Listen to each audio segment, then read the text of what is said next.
The sound of running water filled the kitchen as I stood by the sink, my hands submerged in the warm, soapy water. The house was unusually quiet tonight. My husband had stepped out to pick up something from the store, leaving me alone for a little while. It was a rare moment of peace, a chance to breathe in the silence and enjoy the mundane routine of cleaning up after a long day. I let out a soft sigh, letting the warmth of the water seep into my skin as I rinsed off the soap from a plate.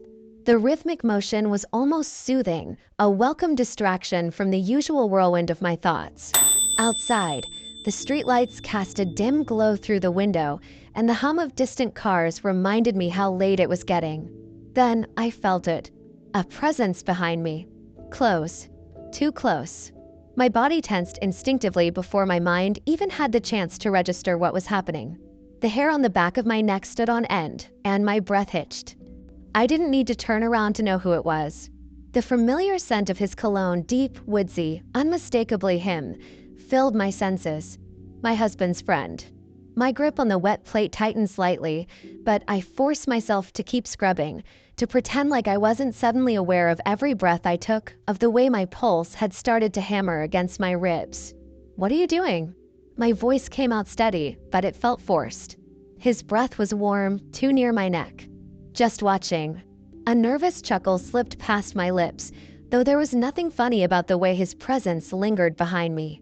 "You're awfully quiet for someone who just came in. Didn't want to disturb you."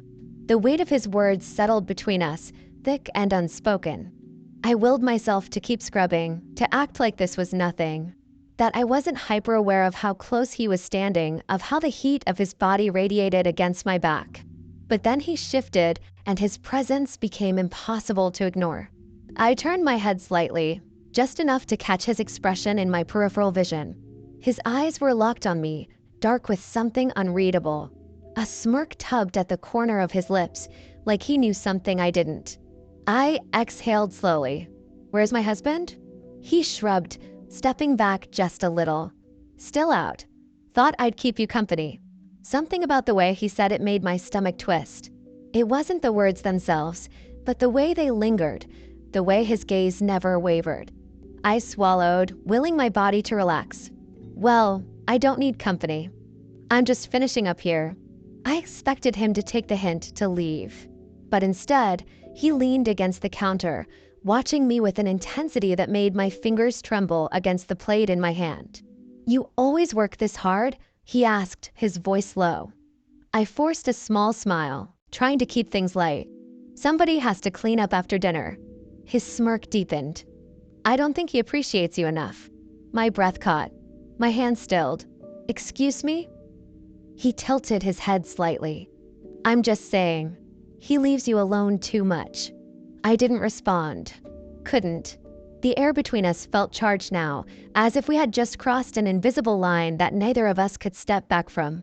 I turned my attention back to the dishes, focusing on the feel of the water, on the sound of it rushing down the drain, trying to drown out the tension building in my chest. But then, he took a step closer. Not touching me. Not yet. But close enough that I felt it, an invisible pressure pressing in on me, making it impossible to ignore the way his presence filled the space. I clenched my jaw, gripping the edge of the sink. "I think you should go." A long pause. Then, finally, I heard him shift, stepping back slightly. "All right," he said, his tone unreadable. "I'll see you later." He walked away, his footsteps echoing through the quiet house. Only when I heard the front door close did I let out the breath I had been holding. But even as I stood there, staring at the soapy water, I couldn't shake the feeling that something had changed. And I knew, deep down, that this wasn't the last time I'd feel his presence behind me. The sound of the front door closing echoed through the house, but even as I stood there, gripping the counter, my pulse refused to settle. My breathing was uneven, my body still tense from the lingering heat of his presence. I thought that was it, that he had walked away and I could shake off whatever just happened. But then, barely a few minutes later, I heard footsteps approaching again. Slow, deliberate. I turned, half expecting to see my husband. Maybe he had forgotten something, but it wasn't him. It was him. My husband's friend stood in the doorway, his expression unreadable, his eyes dark and steady as they locked onto mine. I swallowed hard. You? Why are you still here? He didn't answer immediately. Instead, he stepped inside, shutting the door behind him with an unsettling ease. I forgot something, he finally said, though his voice held none of the casual tone I was used to. I licked my lips, suddenly feeling trapped between the counter and the weight of his gaze. You should go. His smirk returned, lazy and knowing. Should I? A tense silence filled the air between us. He moved closer, slow and measured, until he was just a breath away. You felt it too, didn't you? His voice was low, almost teasing, but there was something deeper beneath it, something raw, something dangerous. I shook my head, willing my body to ignore the shiver that ran through me. This is wrong. He exhaled a quiet laugh. Is it? My chest rose and fell with uneven breaths. He wasn't touching me, not yet, but the way his body hovered near mine made my skin burn with awareness. Your husband trusts me, you know, he murmured, his breath fanning against my cheek. Maybe a little too much. My fingers curled against the countertop, my resolve slipping by the second. The air was thick, suffocating, wrapping around us like a secret waiting to be uncovered.